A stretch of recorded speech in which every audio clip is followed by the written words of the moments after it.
विरोधकांकडून आपली काय भूमिका आहे असं काही नाही. विशेषाने असं म्हणलं माझा काही विरोध नाही, पण जो इश्यू आहे त्याचं डिस्कशन डिस्कशन ओपन डिस्कशन कधी असू शकत नाही. आता याच्या आधी एक दोनदा इन्सिडेंट झाले.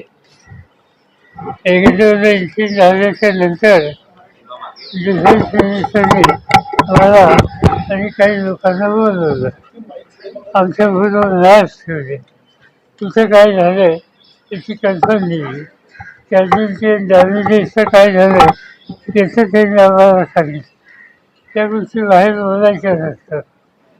आणि विशेष अधिवेशनामध्ये अपेक्षा काय असणार, काय एक्झॅक्टली झालं त्याला एक मर्यादा होती सांगायला. बोलायचं असेल तर हरकत नाही, पण त्यापेक्षा वन टू वन म्हणजे अगदी वन टू वन म्हणजे वन नाही, पण 10-20 लोकांना वेगवेगळ्या बोलवलं, त्यांना एक्सप्लेन केलं, लाभ दाखवला. माझ्या मागच्या बैठकीमध्ये आर्म फोर्सेसचे अधिकारी त्यांनाही बोलवलं होतं. त्यांनी आम्हाला फॅक्ट सांगितल्या. त्याचा जो उपयोग होतो तो सभागृहात त्या सगळ्या गोष्टीचा लाभ घेत आहेत. एवढंच, बाकी काय. अमेरिकेच्या राष्ट्राध्यक्षांनी हस्तक्षेप केला आणि शस्त्रसंधीची घोषणा केली, यावरूनही खूप टीकास्त्र होत आहे असं आहे आणि की विरोधक प्रश्न उपस्थित करतात. आम्ही मला जे आठवतंय ते शिमला करार. शिमला करार हा विशेष इंदिरा गांधी आणि भुजबळ यांच्यात झालेला होता.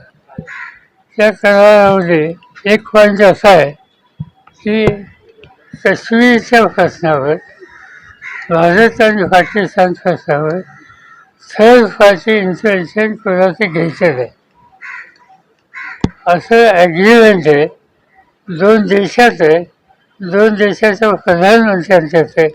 असं असताना अमेरिकेची मदत घ्यायची काय आवश्यकता होती असा प्रश्न कुणी विचारला तर केंद्राला त्याचं उत्तर द्यावं लागतं.